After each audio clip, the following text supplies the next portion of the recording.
The white-hot sun beat down on Silver Mesa like a blacksmith's hammer on an anvil, and the red dust rose with every step taken on Main Street. Church bells rang out across the frontier town, their bronze voices cutting through the Sunday morning heat. Rosie Hale kept her eyes down as she walked toward the chapel, her blue cotton dress already bearing a fine coating of that ever-present dust. 4 years since she'd left this place, and now the whispers followed her like tumbleweeds caught in a devil wind. "That's the Hale girl," someone muttered from the shade of Morrison's general store. "Heard she was running with theater folk in Santa Fe." "Theater folk," another voice added with meaningful emphasis. "That's what they're calling it these days." Rosie's jaw tightened, but she kept walking. The familiar ache of coming home to a place that had already written your story without you settled deep in her chest. She'd returned to Silver Mesa for one reason only. Aunt Maureen was dying, and someone needed to care for her. The small schoolhouse she planned to open was just practical thinking. A woman needed honest work. The chapel door creaked as she pulled it open, and 50 pairs of eyes turned to watch her enter. She chose a pew near the back, sliding in beside a man whose presence made the whispers die like wind before a storm. Jesse Navarro didn't look at her, just shifted slightly to give her more room. His hat rested on his knee, and the silver conchos on his hatband caught the light filtering through the dusty windows. Half Mexican, half American, and wholly unwelcome in most proper society. Jesse had the kind of stillness that made nervous men reach for their guns. "Rosie," he said quietly, still facing forward. "Jesse!" 4 years since they'd spoken too. 4 years since that night when everything went wrong. When a telegram arrived, saying things that weren't true. When she'd left without giving him a chance to explain. Reverend Caldwell climbed into his pulpit and began his sermon about the Good Samaritan. Though Rosie noticed he kept glancing toward the front pew where Silas Whitlock sat like a king surveying his domain. The land baron owned half of Silver Mesa and the water rights to most of the rest. His black suit looked fresh-pressed despite the heat, and his silver hair gleamed with pomade. Whitlock turned slightly, catching Rosie's eye. His smile was the kind that never reached past his teeth. After the service, Rosie tried to slip out quickly, but the congregation bottlenecked at the door where everyone stopped to shake the Reverend's hand and exchange pleasantries that cut deeper than honest insults.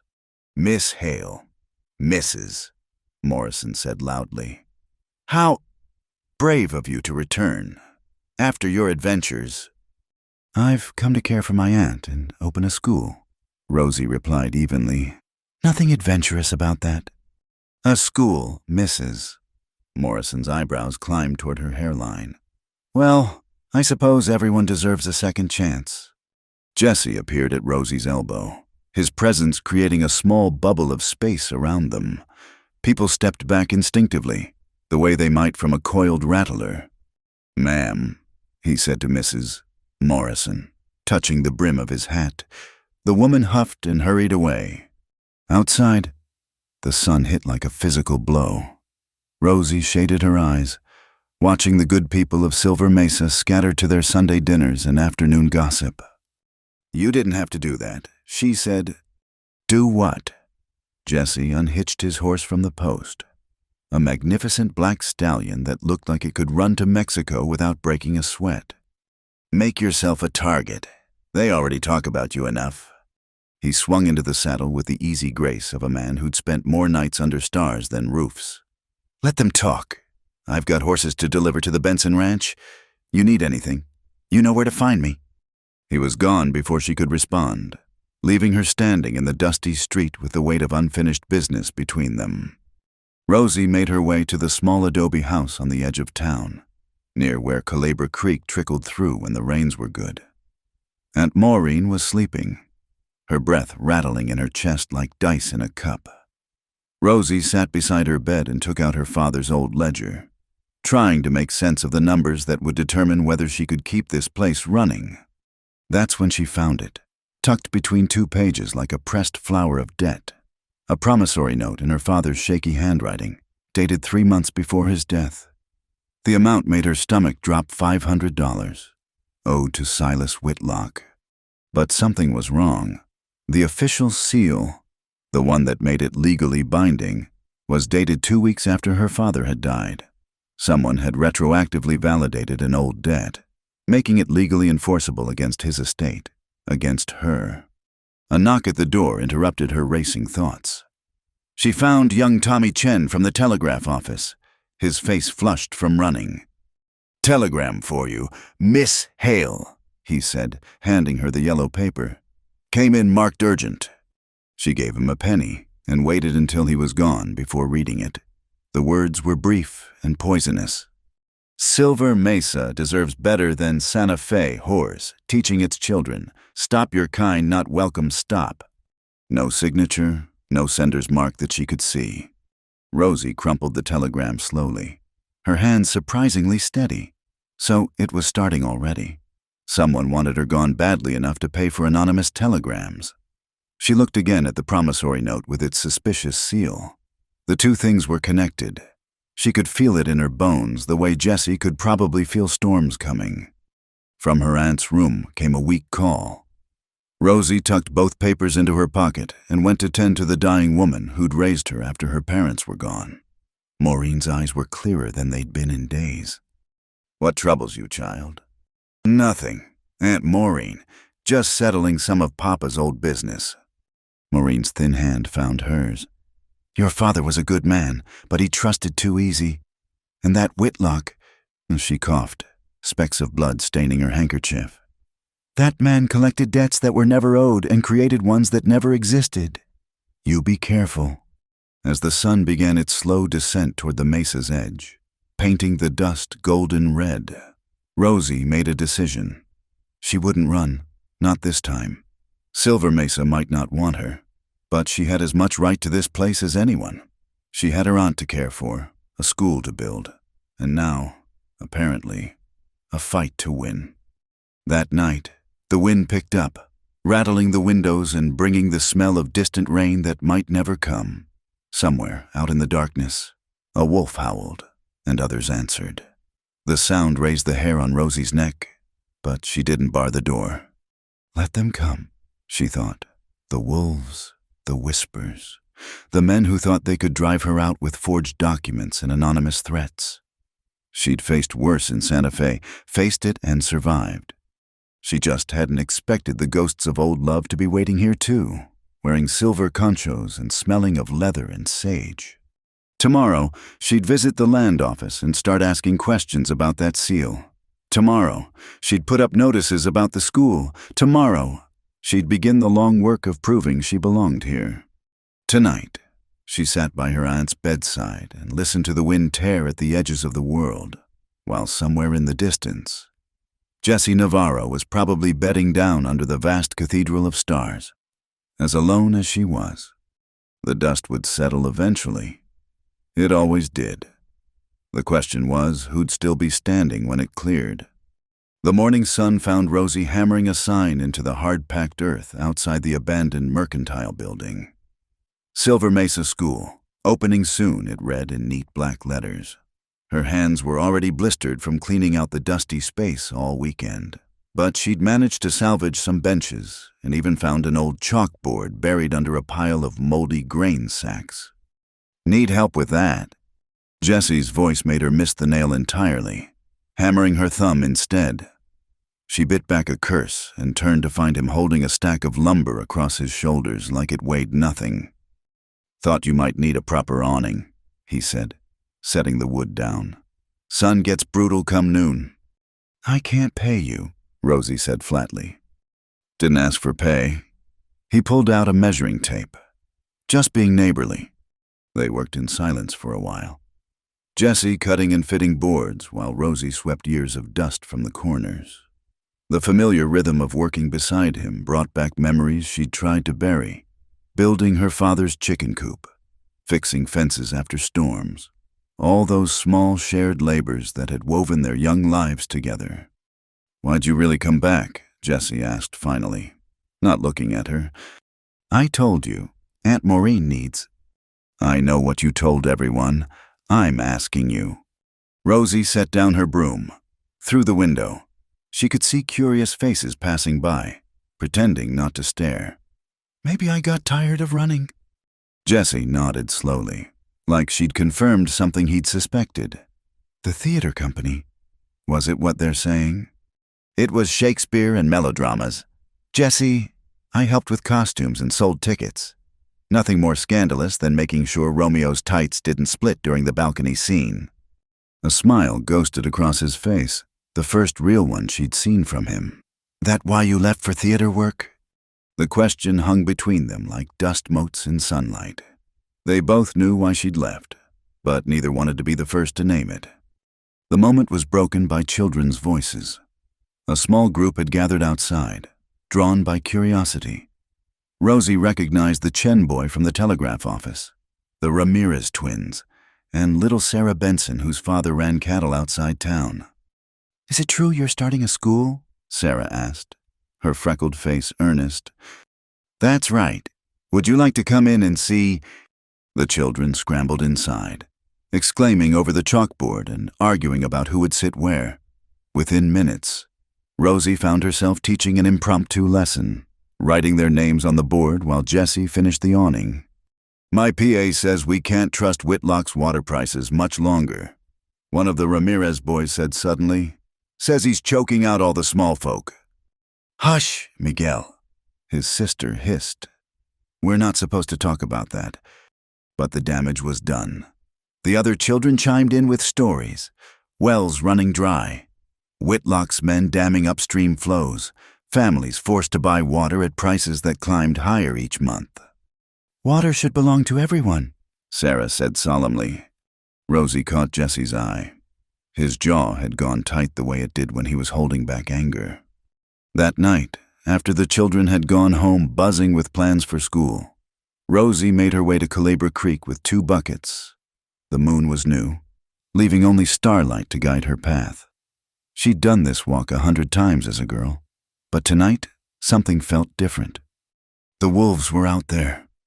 She could feel them watching from the darkness beyond the creek bed. The drought had driven them down from the mountains, made them bold. She filled her buckets quickly, trying not to think about yellow eyes in the darkness. A twig snapped behind her. Rosie spun, water sloshing, to find 3 wolves spread out in a semicircle. The largest, a gray male with 1 torn ear, stood barely 20 feet away. His lips pulled back from his teeth in a silent snarl. She couldn't run, couldn't scream, could only stand frozen as the pack leader took a step closer. The shot came from nowhere, kicking up dirt between her and the wolf. The animals scattered, melting back into the darkness as quickly as they'd appeared. Jessie emerged from the shadows, rifle in hand. You shouldn't be out here alone, he said. I've been fetching water from this creek since I was 8 years old. That was before the drought, before the wolves got desperate. He picked up her buckets. Come on. They walked back in tense silence until Rosie couldn't stand it anymore. Were you following me? I was checking my snare lines. Lucky thing, too. I don't need protecting. Jessie. He stopped so suddenly she almost ran into his back. When he turned, his face was hard to read in the starlight. That what you think I was doing 4 years ago, protecting you? I don't know what you were doing. That telegram said... That telegram lied. The words came out sharp as winter wind. Said I was with another woman. Said I was laughing about stringing you along. Every word was false. Then why didn't you deny it? Why didn't you come after me? Because you believed it. His voice went quiet. You read those words and believed I could do that to you. What was I supposed to say after that? The weight of old pain settled between them. Rosie wanted to explain about finding him with Maria Delgado that night, how the telegram had seemed to confirm what her eyes had seen. But Maria had been married 2 years now, had 3 children, and the past couldn't be changed by explaining it. I'm sorry, she whispered. Jessie started walking again. Don't be. Maybe it was for the best. You got to see Santa Fe work in the theater. I built up my horse business. We became who we were supposed to be. And who's that? Still figuring it out. They'd reached her house, Jessie set the buckets on the porch, touched his hat, and vanished into the night before she could think of what else to say. The next morning brought smoke on the wind.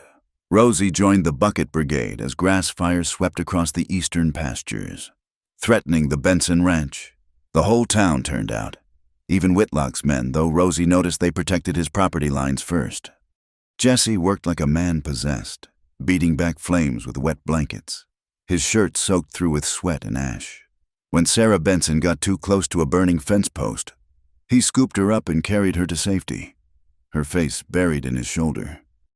"That's twice now," Rosie said, bringing him water when the fires were finally contained. "What is... you saving someone?" He drained the ladle in one long drink. "Don't keep score, Rosie, that's not why I do it." Deputy Burke chose that moment to swagger over, his badge glinting in the smoky sunlight. Well, well, the Mexican's playing hero again, trying to impress the ladies. Jesse's hand stilled on the ladle, but he didn't rise to the bait. "Heard you were out at the creek last night," Burke continued, his pale eyes sliding to Rosie. "Alone with Miss Hale. That's mighty interesting, considering her reputation." "Back off, Burke," Jesse said quietly. "Or what, you'll shoot me like you shot at those wolves." "Oh yeah, I heard the gunfire. Made me wonder what else might have been happening out there in the dark." Jesse stood slowly, and even though Burke had 2 inches and 30 pounds on him, the deputy took a step back. "Walk away," Jesse said, "now." For a moment, violence crackled in the air like lightning before rain. Then Burke spat in the dirt and ambled off, calling over his shoulder, "This ain't over, Breed."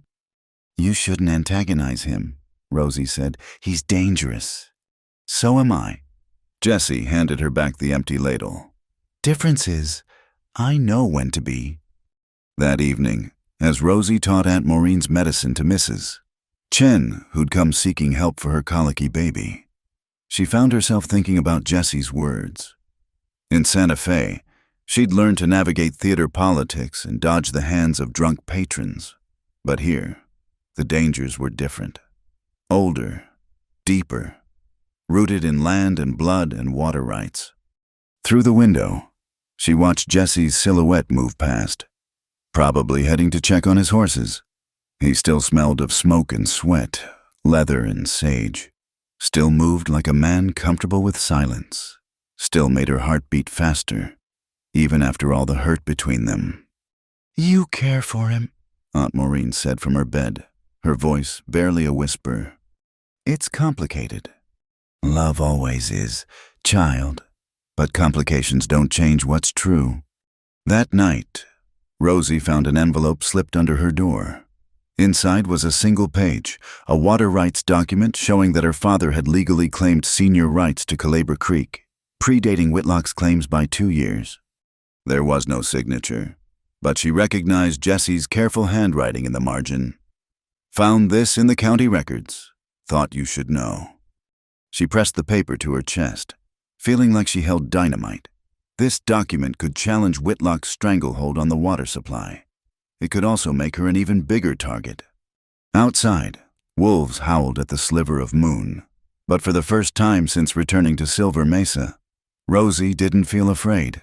She had allies, Jesse, the children eager to learn, families tired of Whitlock's tyranny. The price of water in Silver Mesa was about to change. She just hoped they all survived the reckoning.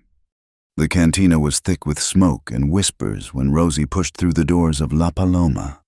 Senora Vega looked up from wiping glasses, her weathered face creasing into a smile. "Mia, you shouldn't be here.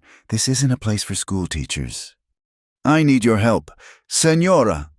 Rosie slid onto a stool at the far end of the bar, away from the vaqueros playing cards. "You know everyone in this town. I need someone who can read telegraph records." Senora Vega's eyes sharpened. "What kind of trouble are you stirring?" Rosie pulled out the anonymous telegram. "Someone's trying to run me out of town. I think there are more messages, ones being sent in my name that I never wrote." The older woman studied the paper, then nodded slowly. "My nephew Pablo works maintenance at the telegraph office. Cleans up at night when everyone's gone. But this is dangerous. What, you're asking? I know. Whitlock has eyes everywhere. I know that too. Senora Vega poured her a glass of water. Pablo will be here tomorrow night. But Rosie, be careful. Your father thought he could fight Whitlock with papers and laws. Look where it got him. The next morning, Rosie was teaching arithmetic when Jessie appeared in the doorway, hat in hand. The children immediately abandoned their slates to stare at the mysterious horseman. Miss Hale, could I speak with you? She assigned the older children to help the younger ones and stepped outside. Jessie's face was grim. I was moving my horses to fresh pasture this morning. Found something you need to see. They rode out together, Rosie sitting behind him on his black stallion, trying not to think about how natural it felt to have her arms around his waist again. The children would gossip, but she'd given them enough sums to keep them busy. Jessie stopped at a patch of white-crusted earth near her property line. He dismounted and knelt, digging with his knife until he brought up a handful of soil. Taste it, he said. Jessie, I'm not eating dirt. Trust me. She touched a finger to the soil, then to her tongue. The sharp, unmistakable taste of salt flooded her mouth. There's a salt dome under your land, Jessie said quietly. Maybe mineral deposits too. That's why the creek water has healing properties the natives always talked about. That's why Whitlock wants this specific piece.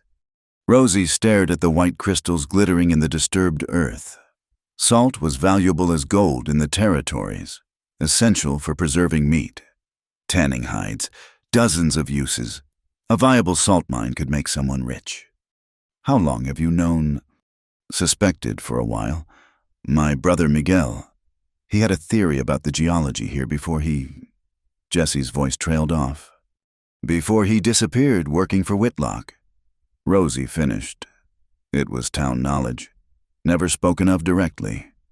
Miguel Navarro had been hired to survey Whitlock's holdings 2 years ago. He'd never come back. I think Miguel found this. I think that's why... Jessie stood abruptly, brushing dirt from his hands. We should get back. But Rosie caught his arm. Jessie, if Whitlock killed your brother over this... Can't prove anything. No body, no witness, no justice. His jaw worked. But maybe I can stop him from taking anything else. That night, Aunt Maureen's fever spiked dangerously.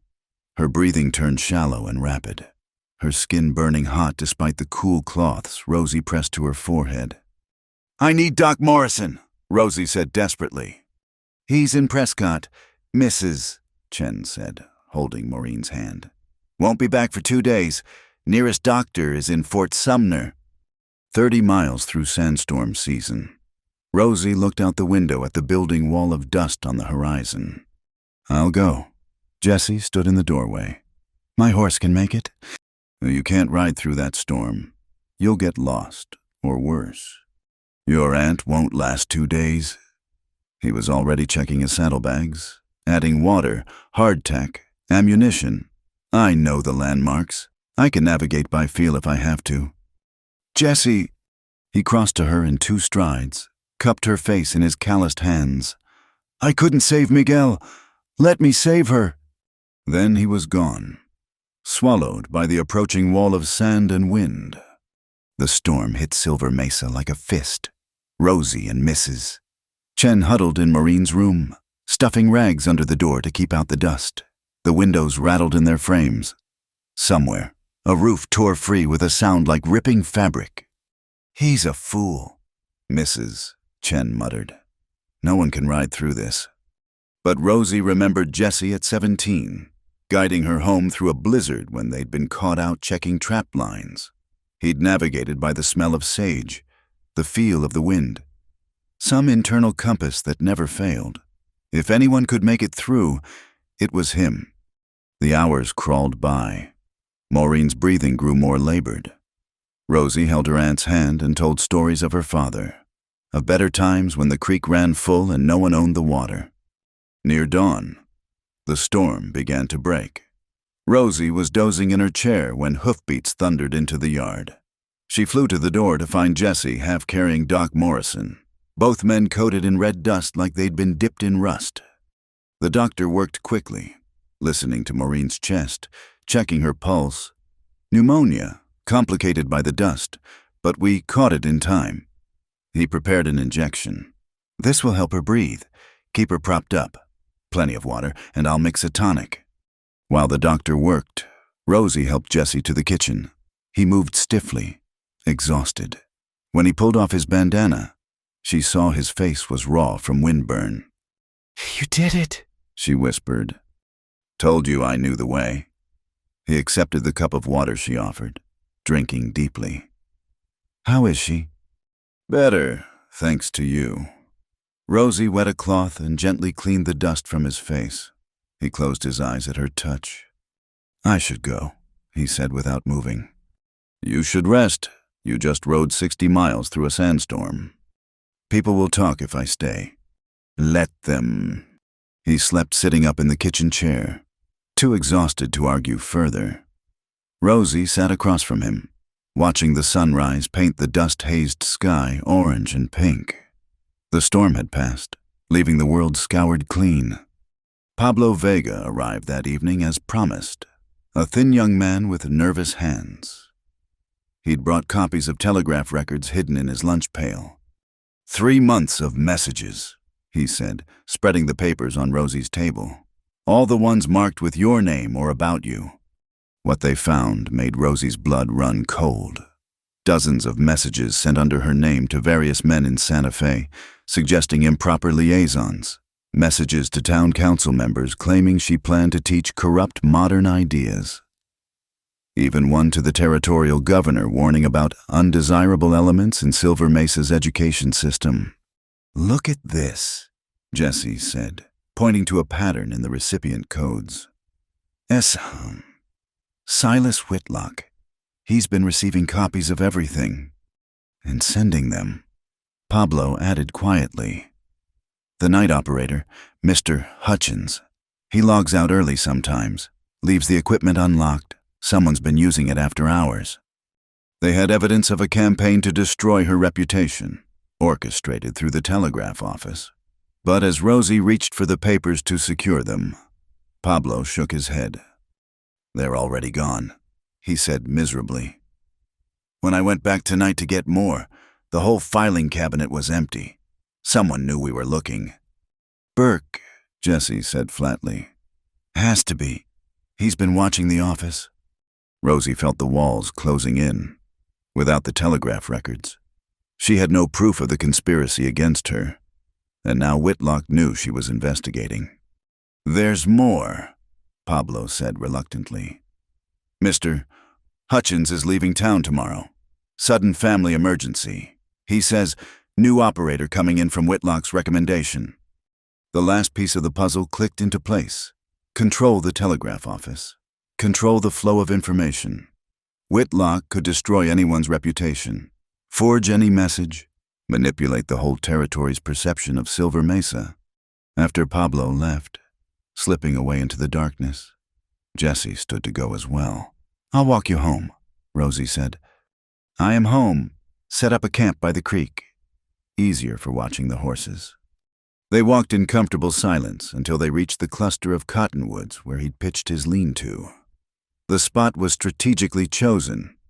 Good sight lines, running water, sheltered from wind. Jesse, Rosie said suddenly, that night 4 years ago, with Maria Delgado, what really happened? He was quiet so long she thought he wouldn't answer. Then, her husband was beating her. She came to me for help because I was the only one who'd stand up to him. I was holding her while she cried when you saw us. The telegram arrived the next day, before I could explain. Why didn't you tell me? Because Maria begged me not to. Said her husband would kill her if anyone knew she'd sought help. By the time she got away from him, you were gone. The simple truth of it hit Rosie like cold water. All those years of hurt, based on a misunderstanding and a forged telegram. We've been fools, she said. Maybe, or maybe we just weren't ready then. Jesse looked at her in the moonlight. Question is, what are we now? Before she could answer, Doc Morrison's voice called from the house. Aunt Maureen was asking for her. Go, Jessie said. We'll figure out the rest later.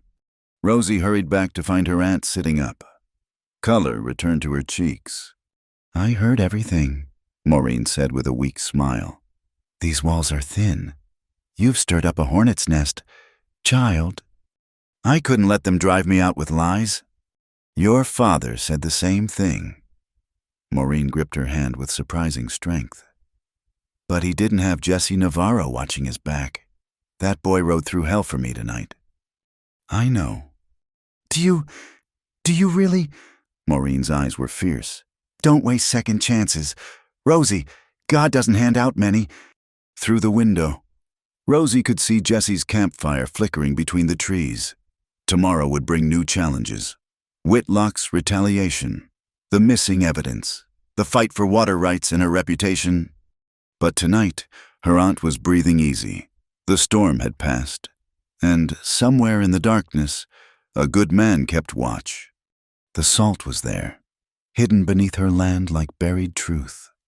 Now she just had to survive long enough to dig it up. The courthouse bell rang out across Silver Mesa, calling all citizens to witness what everyone knew was a legal lynching. Rosie stood before the council chamber doors, her father's ledger clutched to her chest, trying to steady her breathing. 3 days Whitlock had given her after announcing the forced auction. 3 days to prove the debt was forged or lose everything. Ready? Jesse appeared beside her, cleaned up in his best shirt, though dust still clung to his boots. He'd brought a leather satchel containing soil samples from her land. No, Rosie admitted. But when has that ever stopped us? Inside, the chamber was packed. Whitlock sat in the front row like a vulture waiting for its meal. Burke stationed beside him with his hand resting on his pistol. The 3 council members, Judge Harlan, Mayor Phelps, and Banker Morrison, looked everywhere but at Rosie. This hearing will come to order. Judge Harlan announced, gavel cracking against wood. We're here to settle the matter of outstanding debt against the Hale estate. Whitlock's lawyer, a snake named Bradshaw from Santa Fe, stood first. The facts are simple. Gentlemen, William Hale owed my client $500. His daughter has refused payment. The law demands satisfaction. I demand proof, Rosie said, standing. That signature was forged. The seal was applied after my father's death. Can you prove this? Judge Harlan asked, though his tone suggested he already knew the answer. The telegraph records that would have shown the forgery were stolen from the office 3 nights ago, Rosie said clearly, as I'm sure Mr. Whitlock knows. Murmurs rippled through the crowd. Whitlock's face remained impassive, but Burke's hand tightened on his gun. Accusations without evidence, Bradshaw said smoothly. Your Honor, this is desperation speaking. Then let me speak to something else, Jesse said, rising. He pulled out a glass jar of soil. This came from the Hale property. It's rich in salt and mineral deposits. That's the real reason, mister. Whitlock wants that land not for any debt, but for what's beneath it. Irrelevant, Bradshaw snapped. The debt exists regardless of the land's value. Does it? Rosie pulled out her father's ledger. I've been through every entry. My father was meticulous. Every debt noted, every payment recorded. There's no mention of borrowing money from Silas Whitlock. Men don't always tell their daughters about business dealings. Mayor Phelps said, not unkindly. Perhaps he kept it private out of pride. Or perhaps Mr. Whitlock created this debt after my father died, knowing a young woman alone would have no way to fight it. How dare you? Whitlock stood, his controlled mask finally slipping. I've built this town, fed it water, brought it prosperity, and this is the thanks I get slander from a woman of questionable morals. My morals aren't on trial here, Rosie shot back. Your honesty is... The crowd stirred restlessly. Some nodded agreement with Rosie. Others muttered about knowing their place. The divide in Silver Mesa was showing itself clearly. Enough, Judge Harlan said. Miss Hale, unless you have concrete proof the debt is forged, the law must stand. The auction will proceed. Then let me bid, Jesse said suddenly. Everyone turned to stare. Whitlock's eyes narrowed to slits. You, Bradshaw laughed. With what money everyone knows you barely scrape by with those horses. Jesse reached into his vest and pulled out a leather pouch. Gold coins spilled onto the table, more money than most in the room had seen at once. My life savings, he said simply. I'll bid against anyone for the Hale property. Rosie's heart clenched. She knew what those coins represented: years of work, his dream of expanding his horse operation, maybe even leaving Silver Mesa for better opportunities. Jesse, no. The lady has a right to have her property bid on fairly, he said, not looking at her. That is the law, isn't it? Judge Harlan shifted uncomfortably. Well, yes, but... Then let's begin, Jesse said. What followed was less auction than duel. Whitlock bid $200. Jesse bid $250. Whitlock went to $300. His face reddening. Jesse matched him coin for coin. $400, Whitlock snarled. Jesse counted his remaining coins. 420. 500. The room held its breath. Jesse's pile was nearly gone. He'd have to. No, Burke suddenly shouted. I won't stand for this. Some half-breed thinks he can buy white property. Deputy, control yourself. Judge Harlan warned. Control myself. Burke drew his pistol, waving it wildly. This town's going to hell, letting Mexicans bid against decent folk. And her, he pointed the gun at Rosie. Bringing her whorehouse ways back here, corrupting our children. Jesse moved faster than thought. He lunged for Burke's gun hand just as the deputy fired. The bullet went wide, shattering a window. Women screamed. Men dove for cover. The two men crashed into the council table, scattering papers and coins. Burke was bigger, but Jesse fought with controlled fury, trying to wrestle the gun away without letting it discharge again. Stop them! Someone shouted, but no one moved. This had been building too long.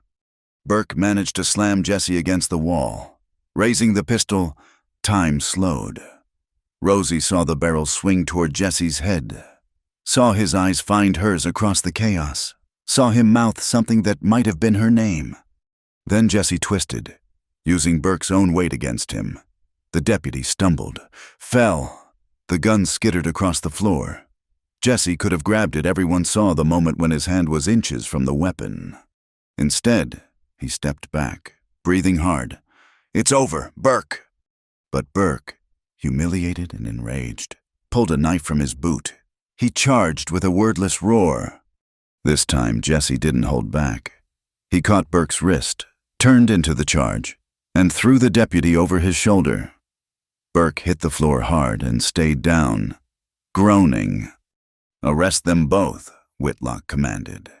But no one moved to obey. The townspeople were looking at him differently now, seeing the mask fully slip. For what? Old Senora Vega said from the back. Defending himself. Defending her, we all saw who drew first. The auction, Judge Harlan said weakly, trying to restore order. We need to finish. The auction is postponed, a new voice said from the doorway. Everyone turned to see Reverend Caldwell standing there, and beside him, the one person no one expected, Mr. Hutchins, the former telegraph operator who was supposed to have left town. I believe I have evidence relevant to these proceedings, Hutchins said, holding up a carpet bag. My conscience wouldn't let me leave without speaking the truth. Whitlock's face went white. You were paid to go? Yes, Hutchins said simply. Paid to leave and keep quiet about the telegram sent in Miss Hale's name, about the forged messages, about the seal that appeared on documents after hours. He pulled out papers. I kept copies of everything, including the message Mr. Whitlock sent to Bradshaw 3 months ago, discussing how to acquire the Hale property by any means necessary. The chamber erupted. Whitlock shot to his feet. Burke tried to rise despite his injuries, and Bradshaw began backing toward the door. Order! Judge Harlan banged his gavel frantically.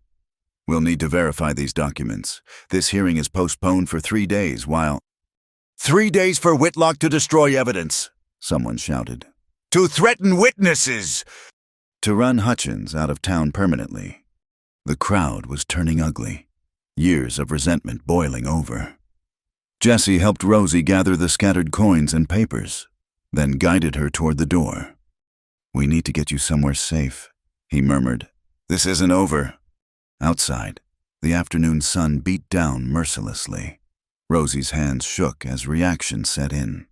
The bullet hole in the courthouse window caught the light like an accusing eye. You almost died in there, she said.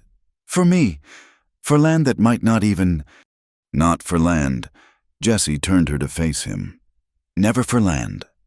She saw it then in his eyes, the same look he'd had at 17 when he'd asked her to wait for him. The same look when she'd returned to Silver Mesa. The patient, stubborn love of a man who knew how to wait out seasons and storms. Your money, she said weakly. Your savings. It's just money. His hand came up to touch the red mark on her shoulder where wood splinters from the wild bullet had struck. This could have been so much worse. She caught his hand, pressed it flat against her shoulder, feeling the warmth through her dress. Her heart hammered against her ribs like a wild thing. Jessie? Rosie Miss Hale. Young Tommy Chen came running up. Come quick, it's your aunt, she's calling for you. Says it's urgent. The moment shattered. Rosie ran for home. Jessie close behind, the taste of fear sharp in her mouth. They'd won a battle today, but at what cost, and what would Whitlock do now that his schemes were exposed? Behind them, smoke began to rise from the direction of the telegraph office. By the time anyone noticed, the building would be fully engulfed, taking any remaining evidence with it. The war for Silver Mesa was far from over. Aunt Maureen was sitting up when they burst through the door, her face grave but alert. It was a ruse, she said immediately. I'm sorry, child, but I had to get you away from town. Whitlock's men are gathering. The telegraph office is already burning. Through the window, they could see the orange glow rising from the center of town. Jesse checked his rifle, jaw tight. How many men? 8, maybe 10, Maureen said. Misses. Chen saw them at the saloon, getting liquored up for courage. They plan to come here tonight. We need to get you both out. Jesse said, I can take you to the Benson Ranch. I'm not running, Rosie interrupted. Not again. Rosie. This is my home, my father's home. If I run now, I'll never stop running. Jesse looked like he wanted to argue, but Maureen spoke first. There's something else. Hutchins left more papers with me before the hearing. Evidence about Miguel. Jesse went very still. What kind of evidence? Maureen pulled out a leather folder from beneath her pillow. Survey maps in Miguel's handwriting, notes about the salt deposits. And this? She handed him a telegram receipt.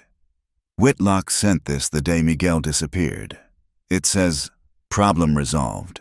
Send payment to Burke. Jesse's hands shook as he read. Proof, finally, that his brother had been murdered for discovering what lay beneath Rosie's land. His face was stone, but Rosie saw the storm building behind his eyes. Jesse, she said softly, we'll get justice, but not tonight. Tonight we survive. He nodded slowly, visibly pulling himself back from the edge. They'll come from the main road. Maybe send a few around back by the creek. We need to— Hoofbeats interrupted him. Not the thunder of many horses, but a single rider approaching fast. Jesse pushed Rosie behind him, rifle ready. Miss Hale. It was Tommy Chen again, sliding off his father's mare. Mister, Whitlock sent me with a message. Says he wants to make a deal. What kind of deal? Rosie asked. Though she could guess. Tommy swallowed hard. You leave town tonight, sign over the property, and he'll call off his men. Otherwise— The boy couldn't finish. Go home, Tommy, Jesse said gently. Lock your doors. Tell your family to stay inside. After the boy galloped away, they worked quickly. Jesse helped Rosie move Maureen to the root cellar safer from stray bullets. Then they prepared what defenses they could water barrels by the windows in case of fire. Ammunition laid out, clear sight lines established. "I should send you away," Jesse said as they worked. "Put you on a horse and... We've been through this. I'm staying." "Stubborn woman." "Stubborn man." They shared a look that held too much to put into words. Then Jesse touched her face, just once, his thumb brushing her cheekbone. "Stay low, stay smart. If things go bad." They won't. But as darkness fell and the first torches appeared on the road, Rosie wondered if she'd spoken too soon. Whitlock hadn't sent 8 men. He'd sent twice that many, and he was leading them himself. "Rosie Hale," Whitlock's voice carried across the darkness. "You've caused me considerable trouble, but I'm a reasonable man. Come out now, and only your reputation dies tonight." "The only reputation dying is yours." "Whitlock," she called back. "The whole town knows what you are now." "The town knows nothing by morning. They'll know you died in a tragic fire. The drunk Mexican who started it will hang for murder. Just another sad story of frontier justice." Jesse's hand found hers in the darkness. "He's trying to make us angry. Don't let him." But Whitlock wasn't done. "You know what your father said before he died? Miss Hale? He begged, got on his knees and begged me to forgive his debts. Promised me anything, even you, if I'd just..." Jesse's rifle cracked, sending Whitlock diving for cover. "That's enough talking." The night exploded. Gunfire erupted from multiple directions, muzzle flashes lighting up the darkness like deadly fireflies. Glass shattered, wood splintered. Rosie fired back through the window, trying to remember Jesse's long-ago lessons about leading a moving target. "The creek," Jesse shouted. "They're coming up from the creek." He was already moving, covering the back approach. Rosie heard splashing, curses, more gunfire. The house was surrounded. Then she smelled smoke, not wood smoke oil. They were going to burn them out. "Jesse!" But he was fighting his own battle. Through the window, she saw torches flying through the air, landing on the roof, against the walls. The dry wood caught instantly. "Cellar," Jesse appeared, bleeding from a graze on his temple. "Get Maureen." But even as they yanked open the cellar door, Rosie knew it was hopeless. The smoke would kill them below as surely as bullets would above. They were trapped. That's when the rain started. Not the gentle spring rain they'd prayed for, but a violent summer storm that came from nowhere. Lightning split the sky. Thunder drowned out gunfire. The fires on the roof hissed and died under the downpour. "Thank the Lord," Maureen breathed from below. But Whitlock's men weren't done. Using the storm as cover, they pressed closer. Rosie saw shadows moving through the cottonwoods, heard Burke's voice shouting orders despite his injuries. "They're rushing us," Jesse said grimly. He was down to his last ammunition. Rosie had 3 bullets left. This was it, she realized. This was how their story ended, not with wedding bells or sunset rides, but with blood and rain and the bitter taste of defeat. "Jesse," she said, "I need you to know." "After," he said fiercely. "Tell me after." A figure burst through the back door. Jesse spun, fired, missed. The man, one of Whitlock's hired guns, raised his rifle toward Rosie. Time stretched like taffy. Rosie saw Jesse moving, throwing himself between her and the gun. Saw the muzzle flash, felt Jesse's weight crash into her, driving them both to the floor. "Jesse!" She scrambled out from under him, hands searching for the wound. "Jesse, where—" "Missed," he gasped. "Mostly." Blood seeped between his fingers where he pressed against his side. Not fatal, maybe, but bad enough. Rosie snatched up his rifle as more shadows appeared in the doorway. "Stay down," someone called. "Cavalry's here." Through the rain and chaos, Rosie saw riders thundering into the yard.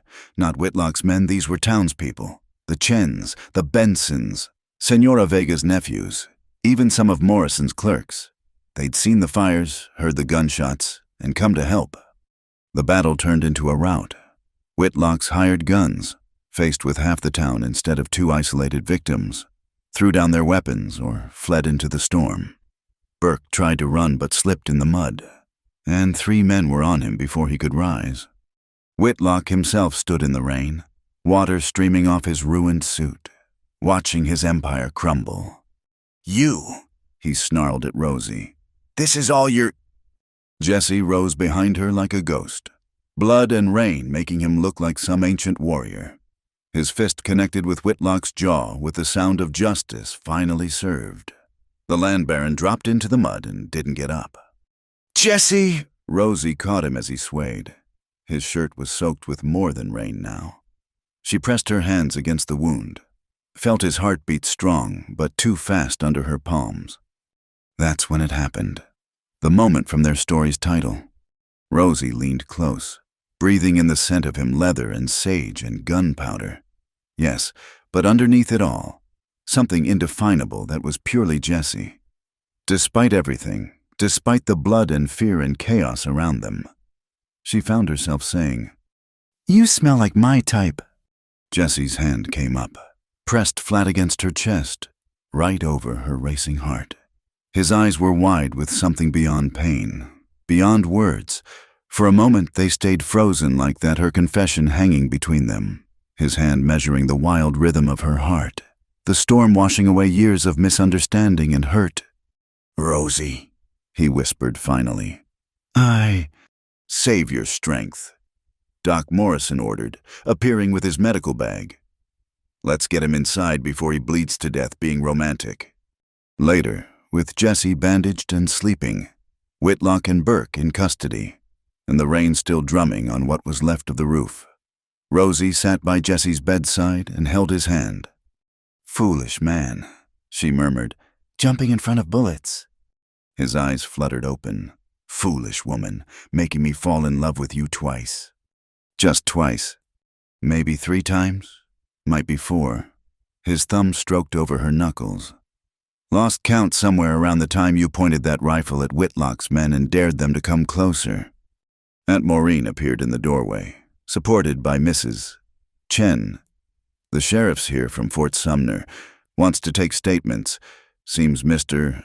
Hutchins made it there safely with copies of everything." "It's over then," Rosie said. "The legal parts, maybe," Maureen said. "The rest, that's just beginning." Through the window, dawn was breaking over Silver Mesa. The storm had passed, leaving the world washed clean. Somewhere in the distance, a meadowlark began to sing. Jessie squeezed her hand. "That thing you said, during the fight." "Which thing?" "You know which thing." Rosie felt heat rise in her cheeks. "I might have been delirious. Stress of battle and all." "Uh-huh." He tugged her closer. "Say it again." "Jesse Navarro, you are impossible." "Say it again, and I'll tell you something too." She leaned down until her lips nearly brushed his ear. "You smell like my type. Like home. Like everything I was too scared to want." His hand came up to cup her face. "You smell like freedom," he whispered back. "Like the rain after drought, like every good thing I never thought I deserved." This time, when he kissed her, it tasted like truth and promises and the end of running away. Outside, Silver Mesa was waking up to a new day. The water would flow free again. The lies would be replaced with truth. And in a shot-up house by Culebra Creek, 2 hearts finally found their way home. The courthouse had never seen such a crowd. Every seat was taken. People lined the walls, and more pressed against the windows outside. Word had spread through the territory like wildfire. Silver Mesa was putting Silas Whitlock on trial, and the whole corrupt system with him. Rosie sat in the front row, Jesse beside her despite Doc Morrison's protests about his wound. His hand found hers as Judge Harlan called the proceedings to order. This time, there was no pretense of a simple debt hearing. This was about murder, conspiracy, and the systematic theft of water rights from an entire community. "Before we begin," Judge Harlan said, his voice carrying new resolve, "I need to make something clear. I've been part of this town's leadership for 15 years, and for too many of those years, I turned a blind eye to things I knew were wrong. That ends today. Whitlock sat at the defendant's table, his expensive lawyer replaced by a public defender from Fort Sumner. Burke was chained beside him, his badge gone, his swagger reduced to sullen silence. The first witness was Senora Vega, carrying a cloth-wrapped bundle. 3 months ago, she began. Young Pablo asked me to help him. Said he was scared but needed someone to keep these safe. She unwrapped the bundle, revealing hand-copied pages. Every telegram that went through that office, Pablo copied them before they could be destroyed. The pages were passed to the judge, even from where she sat. Rosie could see his face pale as he read. These document a systematic campaign of forged messages, falsified debts, and... He paused, swallowing hard. Orders to permanently silence those who ask too many questions. Lies, Whitlock burst out. That Mexican woman would say anything. Then perhaps you'll believe me, Reverend Caldwell said, rising from his seat. I have something to confess to this court and to God. The Reverend walked forward, each step heavy with the weight of guilt. Silas Whitlock has been paying me for 5 years, not just donations to the church, but personal payments in exchange. I provided him information, who was struggling financially, who might be convinced to sell, who was asking uncomfortable questions. Gasps rippled through the crowd. Mrs. Morrison fainted into her husband's arms.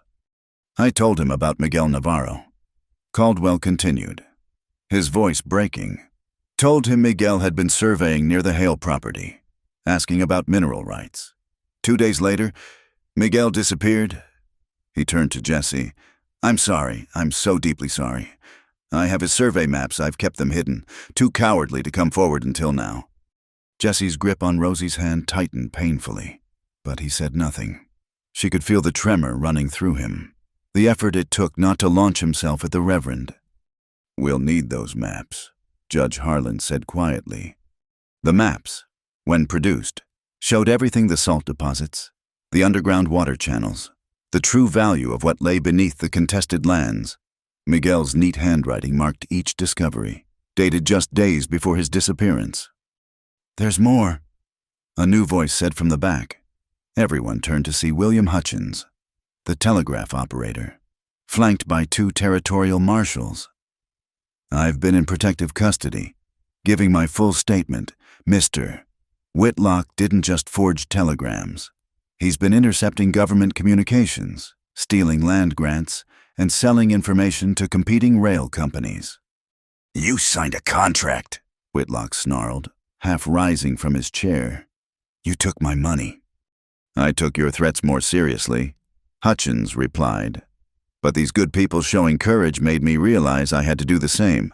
I have receipts. Mr. Whitlock, every payment you made, every order you gave, including the one where you told Burke to make sure the Navarro boy never files those surveys. That's when Burke cracked. Maybe it was seeing the walls close in, or maybe it was the weight of the chains. But suddenly he was talking, words spilling out like water through a broken dam. It was all Whitlock. He ordered everything. Yeah, I dealt with Miguel, but it was on his orders. Kid wouldn't take a bribe, wouldn't be scared off. Whitlock said to make it look like he ran off to Mexico. Bodies in the old Sanderson mine shaft, weighted with rocks. The courthouse erupted. Men shouted for immediate lynching. Women wept. Jesse stood slowly, and the crowd fell silent. Where? His voice was deadly quiet. Where in the mine? 3rd shaft from the entrance, about 30 feet down. Burke wouldn't meet his eyes. He went brave. Wanted you to know that. Called out your name at the end. Jesse turned and walked out, his back rigid with controlled grief. Rosie started to follow, but Maureen caught her arm. Give him a moment alone, child. Some pain needs privacy before it can be shared. The trial continued. Evidence mounting like thunderclouds. Tommy Chen testified about the late-night messages. The Benson family produced documents showing how Whitlock had manipulated drought reports to drive up water prices. Even Morrison, the banker, sweating profusely, admitted to helping falsify loan documents under threat. By noon, the verdict was inevitable. The territorial judge who'd arrived that morning made it official guilty on all counts: conspiracy, fraud, murder for hire, and violation of territorial water rights. Silas Whitlock. The judge intoned, "You are sentenced to hang by the neck until dead. Elijah Burke, you are sentenced to 25 years hard labor." Whitlock's composure finally shattered. "You can't do this. I built this town. I am this town." "No," Rosie said, standing. "This town is the families who struggled while you hoarded water.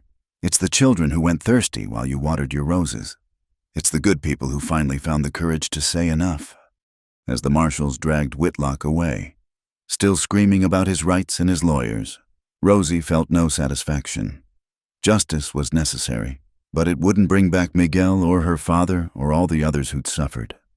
Outside, she found Jesse by his horse, staring at the distant mountains.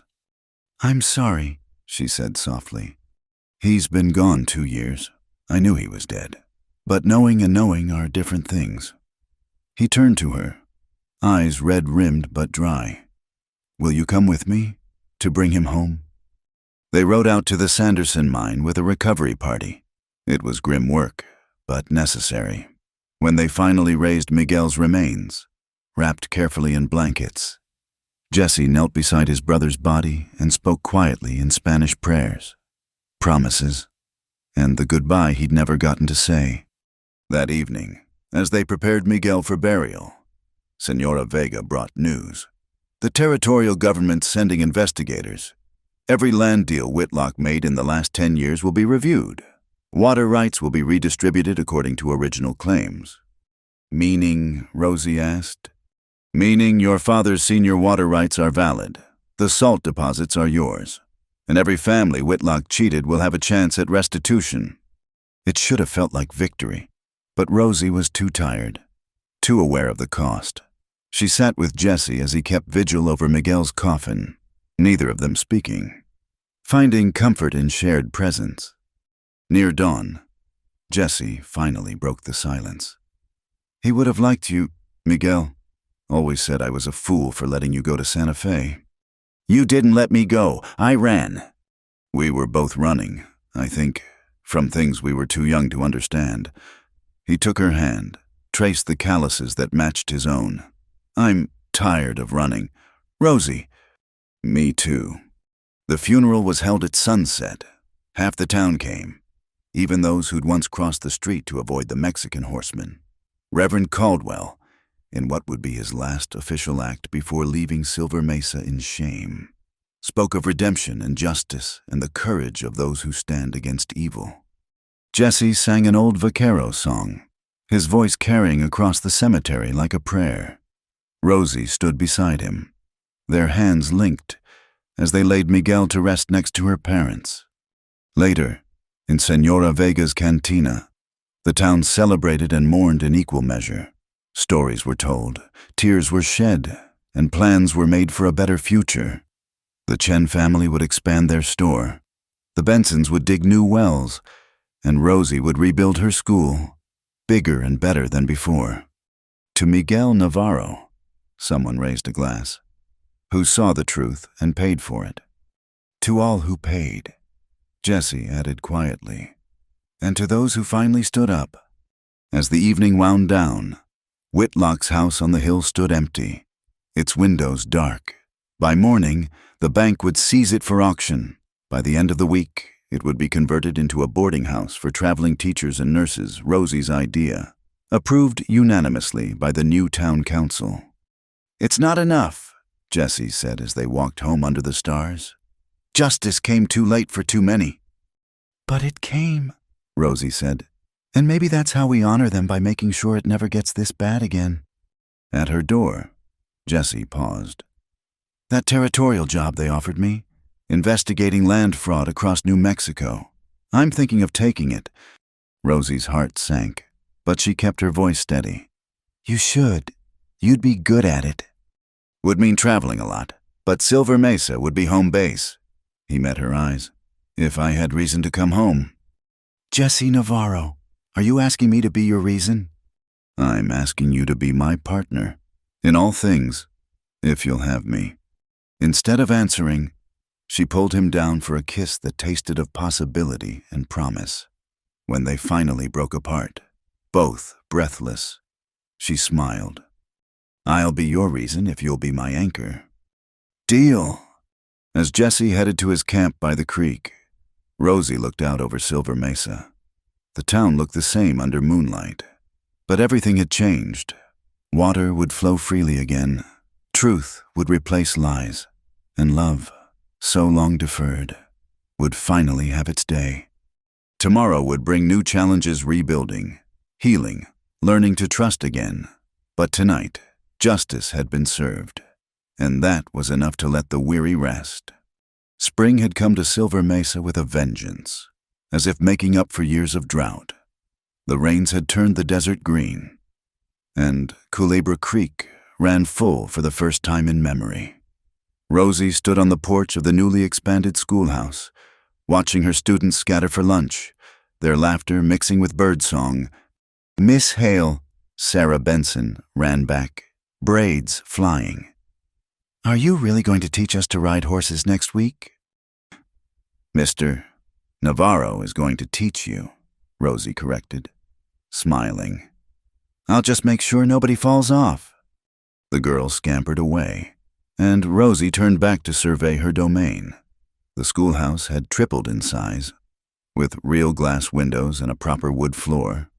Books lined the shelves, donations from as far away as San Francisco. A map of the world hung on one wall, a map of the stars on another. Admiring your handiwork, Jesse appeared from around the corner, leading his newest acquisition, a gentle paint mare perfect for teaching children. Our handiwork, Rosie said. You built half of it. I hammered boards. You built a school. He tied the mare to the hitching post and climbed the steps to join her. Got a letter from the territorial office. They want me to investigate some claims down in Las Cruces next month. How long? 2 weeks, maybe 3. He studied her face. You could come with me. And leave my students. Senora Vega's daughter has her teaching certificate now. She could manage for a few weeks. Rosie considered it. 6 months had passed since Whitlock's trial. Jesse had taken the territorial job, investigating land fraud across New Mexico. He'd been gone more than he'd been home, though he always returned to Silver Mesa to her. I'll think about it, she said. Fair enough. He produced an apple from his pocket, cut it in half, and offered her a piece. They stood in comfortable silence, watching the children play in the creek that now ran free. Remember when we were that age? Rosie asked. You taught me to catch crawdads right about there. You fell in and blamed me. You pushed me. I was trying to catch you. You were already falling. Revisionist history, Mr. Navarro. He grinned, and for a moment she saw the boy he'd been, before loss and responsibility carved lines around his eyes. The territorial job suited him, using his tracking skills for justice instead of vengeance. Each successful case seemed to lighten something in him, as if he was slowly earning his brother's rest. I have something to show you, he said suddenly. Can you spare an hour? Rosie checked the sun. If we're back by 2. They rode out together on his horses, following a trail she didn't recognize. Jesse had been secretive lately, disappearing for hours at a time when he was home. She'd assumed he was working with his horses, but now he led her away from his usual pastures. Where are we going? Patience. They climbed a rise overlooking the valley, and Rosie gasped. Below them, where a natural spring created a small oasis, Jesse had built something impossible, a full training ground for horses. There were corrals, a round pen, a small barn, and what looked like the beginning of a house foundation. Jesse, what is this? Culebra Run Ranch, he said quietly. Or it will be, if... He dismounted and helped her down. Come see. He led her through the setup, explaining his plans. boarding for travelers, training for local ranchers, riding lessons for children. The spring provides year-round water, and there's good grazing to the south. It's wonderful, Rosie said, meaning it. But why haven't you told anyone? I wanted to be sure first, sure it would work. Sure I could do both the territorial job and this. He paused by the house foundation. Sure you'd like it. Why would it matter if I... She stopped, understanding flooding through her. Jesse! He pulled something from his vest pocket, a silver ring carved from an old railroad spike, polished until it gleamed. I made this from the spike that held the rail they used to ship the ore from your father's mine. Figured it was fitting taking something that bound us to hard times and making it into something new. Jesse, she said again, her heart hammering. He dropped to one knee right there in the dirt, holding up the ring. Rosie Hale, I've loved you since I was 15 years old. I've loved you through misunderstandings and miles, through loss and finding each other again. I'm not a rich man, and my job takes me away too often, but I promise you'll always have a home to come back to, and I'll always come back to you. Will you marry me? Rosie looked at him, this man who'd saved her life, who'd waited for her, who'd chosen justice over revenge and love over bitterness. She thought of all the reasons to say yes, but only one mattered. You know I can't cook worth a damn, she said. I'll cook, and I'll want to keep teaching. I'll build you the finest school in the territory. And I snore when I have a cold. Rosie, he said patiently, still on one knee. Will you marry me or not? She pulled him to his feet and kissed him thoroughly, tasting sunlight and promise and home. When they broke apart, she held out her left hand. Yes, you impossible man, of course, yes. The ring fit perfectly, catching the light like captured starfire. Jessie whooped and spun her around, making her laugh until she was breathless. When? She asked when he set her down. Tomorrow, if you'd let me. But I figure you'll want something proper. Invite your theater friends from Santa Fe. Let Aunt Maureen fuss over flowers. She'll be impossible, Rosie warned. She's already started a quilt. Good. She needs a project that isn't matchmaking. They spent the next hour walking the property, planning where everything would go. The main house here, facing the sunrise. A garden there, where the soil was richest. Maybe a small school building eventually, for the ranch children who'd be too far from town. I've already talked to some families, Jessie said. The Chens want to send their boys for riding lessons. The Bensons are interested in boarding their prize stallion here for training. And that new doctor from Fort Sumner wants to buy a gentle mare for house calls. You've thought of everything. Not everything. He pulled her close. I didn't think you'd say yes so easily. Easily? She swatted his arm. Jesse Navarro, I've been waiting for you to ask for 6 months. Senora Vega started a betting pool on when you'd finally get the courage. A betting pool? Mm-hmm. I think Doc Morrison just won $10. That scheming old... He stopped, seeing her grin. You bet too, didn't you? A lady never tells. She kissed him again to stop his questions. The ride back to town felt different. Everything looked brighter, sharper, as if the world had come into focus. They met curious looks with matching smiles, and by the time they reached the schoolhouse, half the town seemed to know. It's that ring, Aunt Maureen said that evening, admiring how the railroad spiked silver caught the lamplight. Practical and beautiful, just like both of you. Don't start crying, Rosie warned. Save it for the wedding. Oh, I will. I've been saving tears for your wedding since you were 16 and came home with straw in your hair after studying with the Navarro boy. Aunt Maureen, Jessie had the grace to blush. We were studying each other's... Jessie, Rosie clapped a hand over his mouth. There are children present. Indeed. Half her students had gathered on the porch, drawn by the news. Tommy Chen started a cheer that was taken up by the others. Miss Hale's getting married. All right, Rosie said, though she couldn't stop smiling. Don't you all have chores to do? Will you wear a fancy dress? Sarah Benson asked. Will Mr. Navarro teach us trick riding? One of the boys wanted to know. Will we get a day off school for the wedding? This from Miguel Ramirez, ever practical. Yes, maybe, and absolutely not, Rosie answered. Now scoot, all of you. As the children scattered, Jessie caught her hand. I should go. Let you have your evening with Maureen. But tomorrow... Tomorrow what? Tomorrow I start building our house. Want to have it ready before winter. Our house, she repeated, tasting the words. I like how that sounds. He kissed her once more, gentle and sure, then headed for his camp. But Rosie called after him. Jessie, move your things to the boarding house. No more camping by the creek.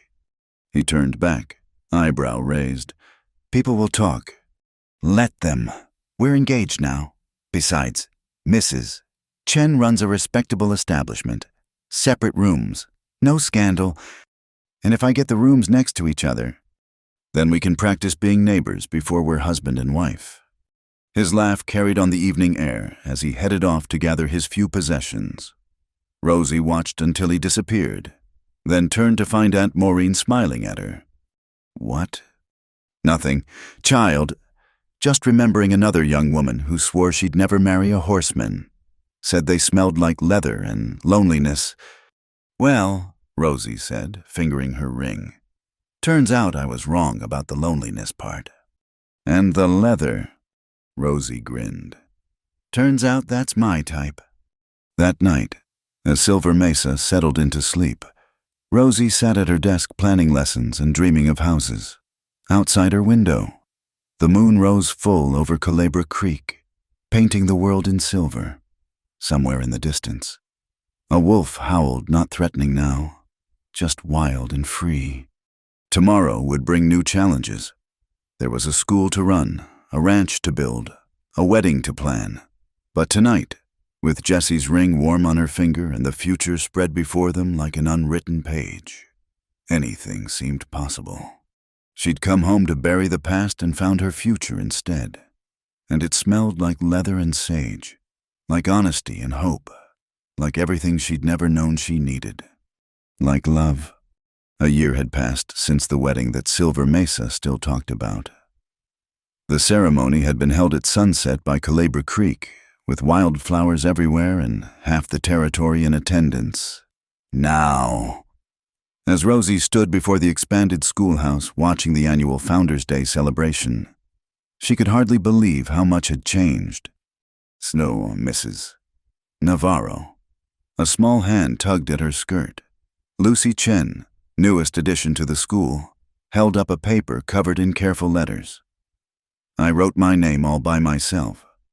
That's wonderful. Lucy, Rosie said, kneeling to the child's level. Your letters are so neat. Would you like to show your parents? The girl scampered off, and Rosie straightened to find Jessie watching from across the square. That familiar warmth in his eyes. He touched the brim of his hat in greeting before turning back to where he was demonstrating rope tricks for a group of wide-eyed boys. 68 students, Aunt Maureen said, appearing at her elbow. Who would have thought?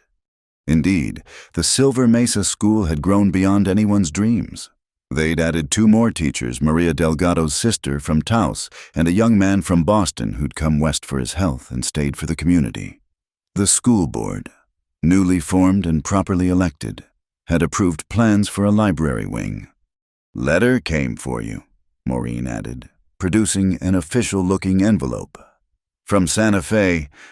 Rosie opened it carefully, aware that several townspeople were watching. Her eyes widened as she read. What is it? Maureen asked.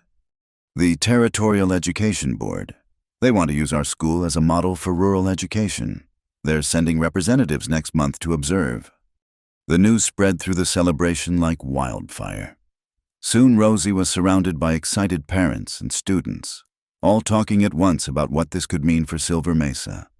Excuse me, folks, Jessie's voice cut through the chatter. Mind if I borrow my wife for a dance? The crowd parted. laughing and calling encouragement as Jessie led her to the makeshift dance floor. The Ramirez brothers were playing their guitars, and couples were already swirling to a lively waltz. "A rescue successful," Rosie murmured as Jessie pulled her close. "Looked like you needed it."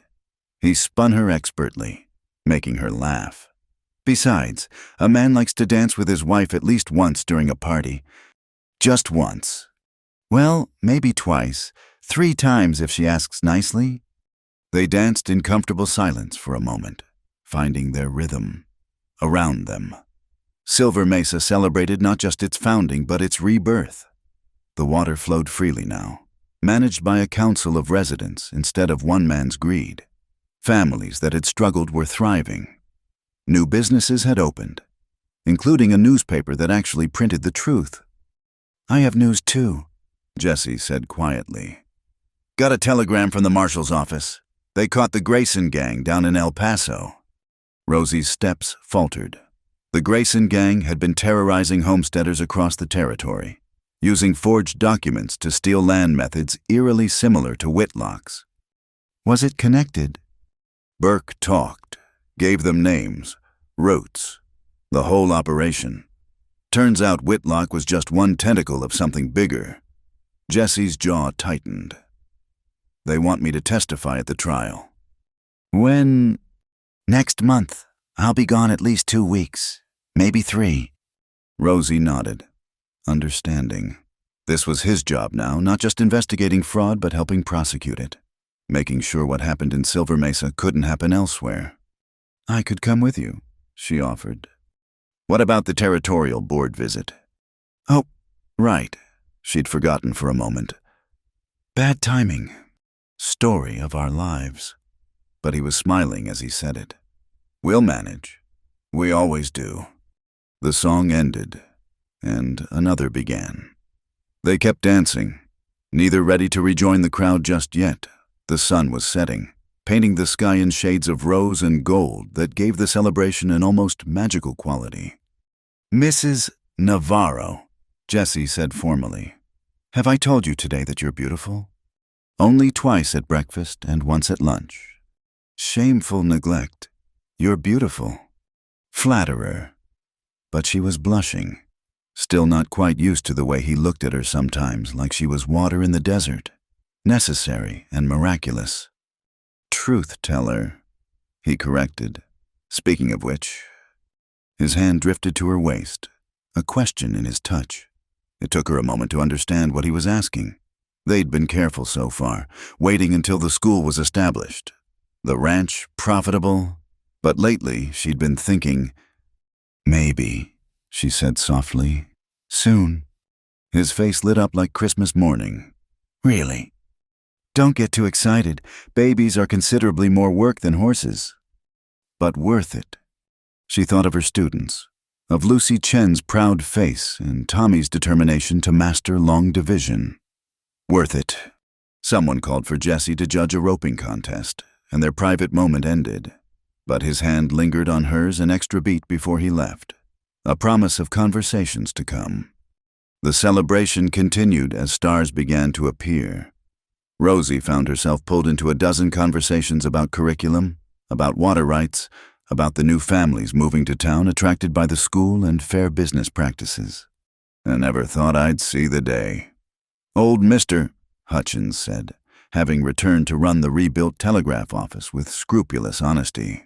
"Silver Mesa becoming a place folks want to move to instead of escape from." "Change takes time," Rosie said, "and courage." Speaking of courage, he produced a telegram. "This came for you earlier, but I wanted to wait until you weren't surrounded." The message was brief, but made her heart skip. "Rosie, stop your methods working. Stop 3 more towns requesting school plans. Stop territory considering education reform. Bill, stop congratulations. Stop Anne." Anne Fairfield, her friend from the theater company who'd become a teacher in Santa Fe. They'd stayed in touch, sharing ideas and encouragement. Now it seemed their work was rippling outward. "Good news?" Hutchins asked. "The best proof that one small town can change things," as if summoned by her words. A commotion arose near the church. Someone was riding in fast, too fast for a celebration. Rosie recognized the rider as one of the territorial marshals who sometimes worked with Jesse. "Where's Navarro?" the man called, sliding off his lathered horse. Jesse appeared immediately. "Alert!" the two men conferred in low voices. Then Jesse's face went grim. He strode over to Rosie. "There's been an incident in Lincoln County. Land office burned, records destroyed. They need me to ride out tonight." "Tonight, but—" "I know." He pulled her aside, away from curious ears. "I'm sorry. I wanted to be here, especially with the board coming." "This is important too," she said, though her heart sank. "People need you." "You need me." "I'll always need you, but I knew who I was marrying, a man who fights for justice. Go!" He kissed her, fierce and quick. "I'll be back as soon as I can. 2 weeks at most." "I'll be here." "You always are." His hand touched her face, memorizing. "My anchor." Within an hour, he was gone, riding into the darkness with 2 marshals. Rosie watched until even the dust of their passing had settled, then squared her shoulders and returned to the celebration. This was their life-stolen moments between causes, love letters written in telegraph wires and swift returns. "You all right?" Aunt Maureen asked. "I'm fine, just thinking." "About—" Rosie's hand drifted to her stomach, still flat, but full of possibility. "About timing, about how life never waits for the perfect moment." Maureen's eyes sharpened, reading her as always. "Oh, child, does he know—" "Not yet. I just figured it out myself this morning. I was going to tell him tonight." "He'll be thrilled." "I know." Rosie smiled despite her worry. "That's what scares me. He'll want to give up the marshal work, stay home. But that work is important. What he does matters." "So does what you do," Maureen pointed out. "You'll find a balance. You two always do." The celebration was winding down. Families gathered sleepy children. Couples walked hand in hand toward home, and the musicians packed away their instruments. Rosie helped with the cleanup, needing the distraction of busy hands. Later, alone in the house Jessie had built with such care, every board placed with thought, every window angled to catch the light she loved, Rosie sat at her desk and began to write. "My dearest Jessie," the letter began. "By the time you read this, you'll be deep in Lincoln County's troubles. I pray for your safety, as always, and for your swift return. The celebration was a success. The school grows stronger each day. But I have news that couldn't wait for your return." She paused, pen hovering over paper. "How did you tell a man he was going to be a father in a letter? How did you capture the fear and joy and wonder of it?" In the end, she wrote simply, "You're going to need to build another room on the house and maybe teach some gentler horses to accept a very small rider. Come home soon, my love. We have so much to plan." She sealed the letter, knowing it would reach him in a few days. Outside, a wolf howled in the distance, not a threat anymore, just a reminder that wildness still existed beyond the lamplight. The red dust of her arrival in Silver Mesa had long since settled. In its place, golden possibilities stretched toward the horizon, a school that would outlast them all, a ranch where children learned courage along with riding, a marriage built on trust and tested by distance but never doubted. And now, new life growing beneath her heart, another link in the chain connecting past to future, another reason to fight for justice and education and the simple right to live freely. She touched her stomach gently, imagining Jesse's face when he read her letter. He'd probably ride that poor horse of his into the ground getting home. "Your papa's out there making the world safer for you," she whispered. "And I'm here making it smarter. Between us, little one, you'll have quite a world to grow up in." The lamp burned low as she planned tomorrow's lessons. There was always more work, more children to teach, more barriers to break, more dreams to chase. But tonight, with Jesse's child growing inside her and his ring warm on her finger, Rosie Navarro felt rich beyond measure. In the distance, thunder rumbled not a storm, but the promise of rain. The desert would bloom again, as it always did when given half a chance. Just like love, just like hope, just like the future they were building one day. One student, one act of courage at a time. Tomorrow would bring new challenges. It always did. But tonight, Silver Mesa slept peaceful under stars. And somewhere out there, a good man rode toward trouble with her letter in his saddlebag and her love in his heart. It was enough. More than enough. It was everything. Thank you so much for listening to this story. I'd love to know where you're listening from. Please leave a comment below and share your thoughts about Rosie and Jesse's journey. If you enjoyed this tale from the Wild West, don't forget to subscribe to Wild West Night for more stories of love, courage, and adventure in the American frontier. Hit that like button and press the hype button to help more people discover these stories of the Old West. Until next time, partners.